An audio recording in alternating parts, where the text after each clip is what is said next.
افسانہ افسانہ تو ایک جس کو کہتے ہیں کہ 4-5 صفحوں میں جو کہانی سمٹ جائے، کسی ایک ذات کے متعلق کوئی کہانی بنی جائے، کسی ایک ذات کے متعلق اس کے کسی ایک پہلو پر، کسی فرد کی کسی ایک پہلو پہ جو کہانی بنی جاتی ہے اسے افسانہ کہتے ہیں۔ اسی طرح سے ناول ہوتا ہے، کسی فرد کی مکمل زندگی پر محیط جو کہانی لکھی جائے، جو کہ ضخیم ہوتی ہے، طویل ہوتی ہے، اس کا میدان وسیع ہوتا ہے، اسے ناول کہتے ہیں۔ مگر اس سے بھی آگے بڑھیں تو داستان آتی ہے۔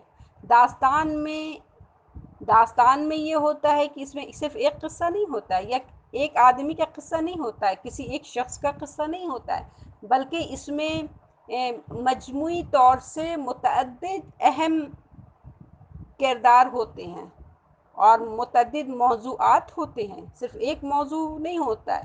اس میں موضوعوں کی گتھا گتھی ہو سکتی ہے، موضوعات کی گتھا گتھی ہو سکتی ہے، ان کی بہت زیادہ پیچیدگی ہوتی ہے۔ کئی موضوعات ہو سکتے ہیں، کئی کردار ہو سکتے ہیں، بلکہ ایسا کہ کئی کہانیاں اس میں شامل ہو سکتی ہیں داستان میں۔ تو داستان کوئی ایک کہانی نہیں ہے، بلکہ کئی کہانیوں کا ایک مجموعہ بھی ہے، کئی کہانیوں کا ایک مجموعہ ہے۔ داستان سے داستان نکلتی ہے، داستان سے کہانی بنتی ہے، داستان سے نئی نئی کہانی نکلتی رہتی ہے۔ تو یہ ہے کہ داستان ایک بہت وسیع میدان ہوتا ہے داستان کا۔ داستان میں کئی موضوعات ہوتے ہیں، کئی جہات ہوتے ہیں، کہانی اور اس کے پس منظر کے کئی تناظر ہوتے ہیں، کئی تناظر میں کہانیاں بنی جاتی ہیں جن میں آپس میں ریلیشن بھی ہو سکتا ہے۔ تو داستان بھی کیا ہے؟ داستان بھی افسانہ ہی ہے، مگر بہت طویل افسانہ۔ یہ افسانہ کیا؟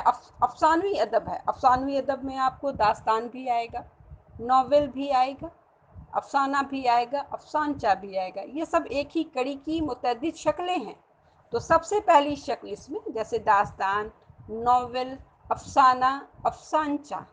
تو ان ناول کے بعد ناولٹ آتا ہے، ناولٹ کے بعد پھر افسانہ آتا ہے، اس کے بعد افسانچہ آتا ہے۔ تو یہ جو کڑیاں ہیں افسانوی ادب کی، اس میں سب سے پہلی کڑی جو ہے وہ داستان ہے۔ داستان جو ہے اردو افسانے کی یا ادبی افسانہ ہے نا، افسانوی ادب کی سب سے قدیم شکل ہے، سب سے پرانی شکل ہے اور سب سے طویل شکل ہے۔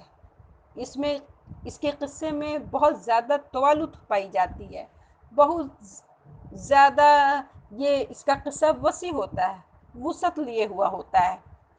مگر داستان میں جو سب سے اہم بات ہے کہ داستان میں کن باتوں کی شمولیت کا ہونا لازمی ہے۔ تو داستان جو ہوتا ہے وہ انسانی کہانی، قصے تو داستان میں ہوتے ہی ہیں، ساتھ ہی اس میں غیر فطری عناصر کی شمولیت پائی جاتی ہے۔ غیر فطری عناصر داستان میں شامل کیے جاتے ہیں، ما فوق الفطرت عناصر کی کثرت ہوتی ہے، موجودگی ہوتی ہے۔ یعنی کہ داستان وہ کہانی ہے جس میں انسانی کہانی قصے کے ساتھ ساتھ غیر فطری عناصر اور ما فوق الفطرت عناصر کی موجودگی ہو، تو اسے داستان کہتے ہیں۔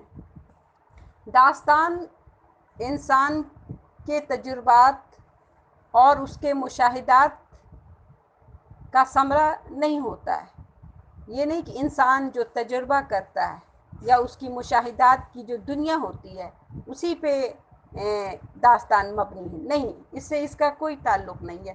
داستان جو ہے، داستان تخیل پر مبنی ہوتی ہے، یعنی کہ ایک انسان کیا سوچ سکتا ہے، اس کے تصور کی دنیا کہاں تک جا سکتی ہے، اور اپنی تخیلانہ ذہن سے وہ کچھ بھی، کوئی بھی کہانی گڑھ لے، کوئی بھی کہانی گڑھ لے، وہ داستان ہو جائے گی، جس میں ایسی باتوں کی شمولیت ہوتی ہے جو ہمارے عقل و فہم سے بعید ہوتی ہیں، جنہیں ہماری عقل اور ہمارا فہم قبول کرنے کو راضی نہیں ہوتا ہے۔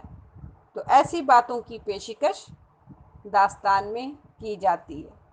جیسے داستانوں میں انسانی قصے کہانی کے ساتھ ساتھ ایسی باتیں داخل کی جائیں گی جس میں جو غیر فطری ہوں، غیر حقیقی ہوں، جن کا تعلق مافوق الفطرت عناصر سے ہو، جیسے جن، بھوت، پریت، ہے نا، اور اسی طرح سے جیسے جادو، ٹونا، یعنی کہ شرری باتوں اور شرری چیزوں کی شمولیت داستان میں ہوتی ہے۔ داستان میں ان کے علاوہ مافوق الفطرت عناصر کے علاوہ یا غیر فطری عناصر کے علاوہ آرائش اور رومان کی دنیا ملتی ہے۔ رومان پہ بھی داستان ٹکی ہوتی ہے۔ مافوق الفطرت عناصر کی موجودگی سے تو اس میں کیا ہے، وہ حیران کن ہو جاتی ہے، ہیبت ناک بن جاتی ہے۔ مافوق الفطرت عناصر کی شمولیت سے یا غیر فطری عناصر کی شمولیت سے داستان کو ہیبت ناک بنایا جا سکتا ہے، سنسنی خیز بنایا جاتا ہے۔ تو داستان صرف سنسنی خیز ہی نہیں ہوتی، صرف ہیبت ناک ہی نہیں ہوتی، ساتھ ہی اس میں رومان کی موجودگی بھی عام طور سے لازمی ہے۔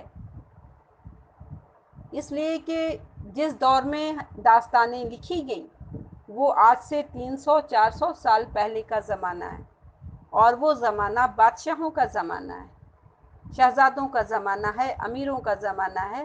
تو داستانوں میں بادشاہوں کے قصے، بادشاہوں کے رومان کے قصے پیش کیے گئے ہیں، ان کے عشق کی کہانی اس میں درج کی گئی ہے، اور بہت ہی اسی انداز سے، اسی دلنشیں اس قدر دلنشیں انداز سے ان کی کہانی یہ تحریر کی گئی ہے کہ وہ پڑھنے والے کو مسحور کر دیتی ہے۔ تو داستانوں میں مافوق الفطرت عناصر اور غیر فطری عناصر کے ساتھ ساتھ رومان کی موجودگی کا ہونا بھی اتنا ہی ضروری ہے۔ چونکہ 400 سال 300 سال پہلے داستانیں تحریر کی گئی ہیں، 250 سال پہلے داستانیں تحریر کی گئی ہیں، یا زیادہ سے یا کم سے کم 200 سال پہلے تک داستانوں کا رواج بہت زیادہ تھا۔ تو اس وقت کے جو حالات تھے، اس وقت کا جو زمانہ تھا، ظاہر سی بات ہے کوئی بھی ادب یا کوئی بھی صنف اپنے زمانے کی ترجمان ہوتی، چاہے آپ کوئی بھی صنف لے لیں۔ اگر شاعری کی صنف لیتے ہیں، غزل، نظم، تو یہ صنفیں بھی اپنے زمانے کا عکاس ہوتی ہیں، اپنے زمانے کی ترجمانی کرتی ہیں۔ اسی طرح سے یہ داستان جو کہ نثری صنف ہے، یہ بھی اپنے زمانے کی ترجمانی کرتی ہے۔ تو اس وقت کے لوگوں کے جو حالات تھے، لوگ غیر سائنسی باتوں پہ یقین کرتے تھے، لوگ ایسی باتوں پہ یقین کرتے تھے جن کا سچ سے کوئی واسطہ نہیں ہے، جن کا سچ سے قطعی کوئی تعلق نہیں ہے، بلکہ جو لوگوں کے خیالات تھے، جیسے بھوت پریت میں یقین کرنا، جن اور جن پری وغیرہ کے قصہ کو داستان میں پیش کرتے تھے اور اس کو حیرت زدہ بناتے تھے، ہیبت ناک بنا دیتے تھے کہانی کو، اس قصے کو، اور ساتھ ہی بادشاہوں، امیروں، کبیروں، شہزادے اور شہزادیوں اور پریوں کے قصے اس میں شامل کرتے تھے، ان کا رومان شامل کرتے تھے۔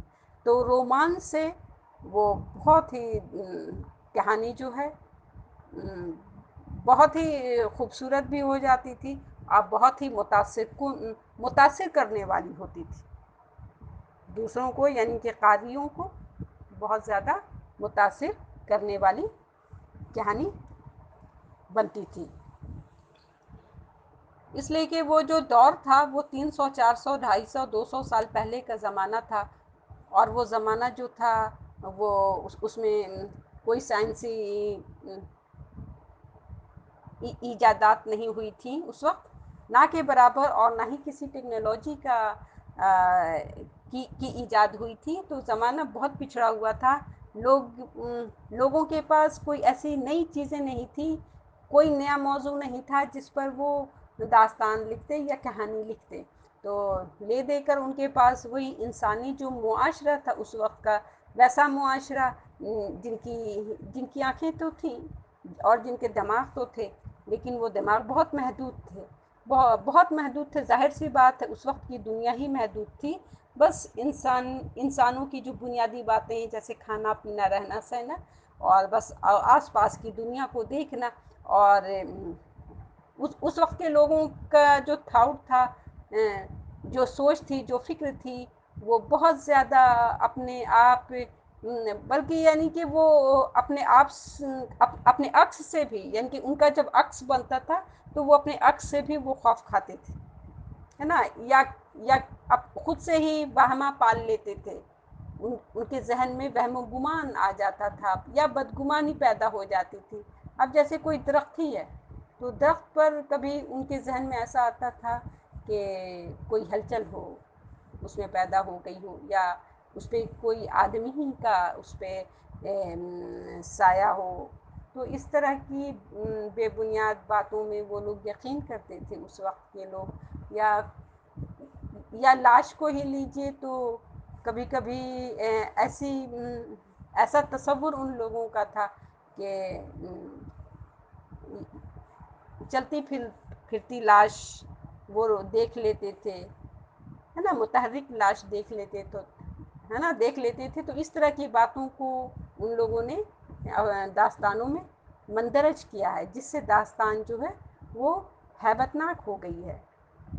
تو چونکہ اس وقت کا وہ دور ہی تھا کہ لوگوں کی سائنسی معلومات بہت محدود تھی، بلکہ نہ کے برابر تھی.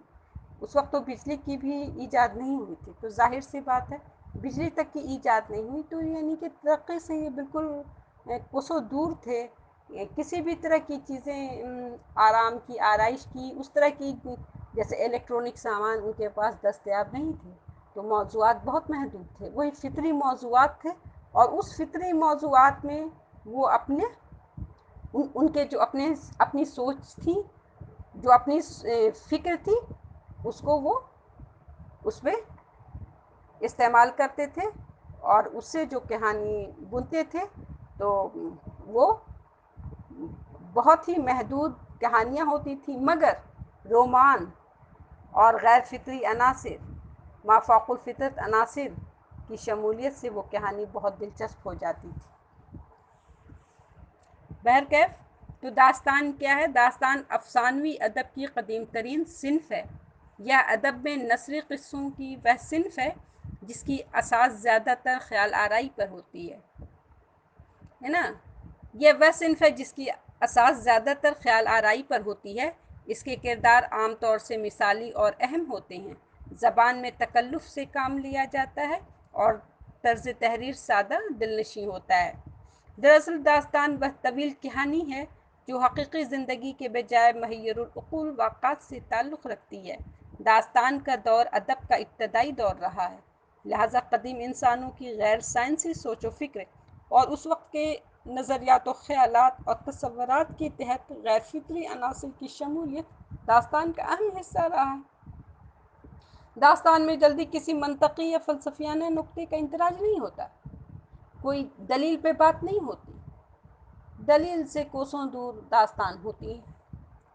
اس میں جو قصہ پیش کیا جاتا ہے وہ انسانی حواس کے مطابق نہیں ہوتا ہے، بلکہ تصوراتی خیالی باتوں کی پیشکش اس خوبصورتی سے کی جاتی ہے کہ دلچسپی اور تجسس کے عناصر ابھر آتے ہیں. یہاں تخیل کی دنیا بڑی رنگین ہوتی ہے.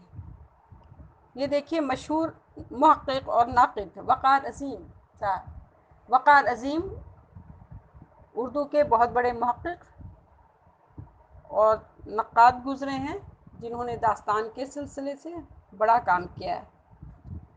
اور ان کی 2 کتابیں، انہوں نے تو کئی کتابیں تصنیف کی ہیں، مگر داستان سے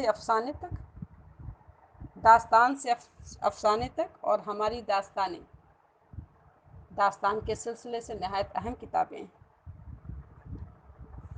تو داستان سے افسانے تک میں وقار عظیم ایک جگہ لکھتے ہیں، داستانیں پڑھنے والوں کے لیے ایسی تفریح، دلچسپی اور ذہنی انبساط داستانیں پڑھنے والوں کے لیے ایسی تفریح، دلچسپی اور ذہنی انبساط کا سرمایہ مہیا کرتی ہیں جس میں منطق اور استدلال کی کوئی جگہ نہیں ہوتی۔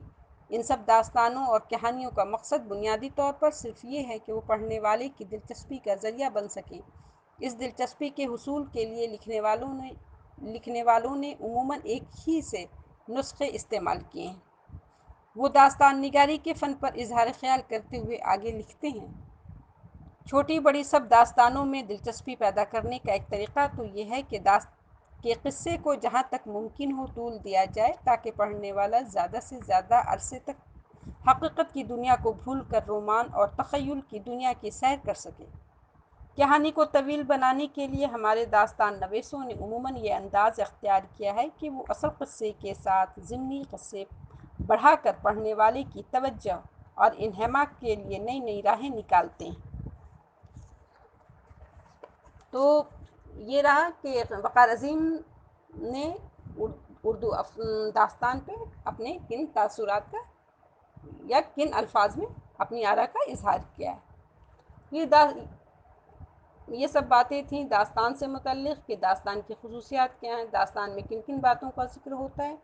اگلے کلاس میں آپ داستان سے ہی متعلق کسی اہم پہلو پر پڑھیں گے۔ اب تک کے لیے اتنا ہے۔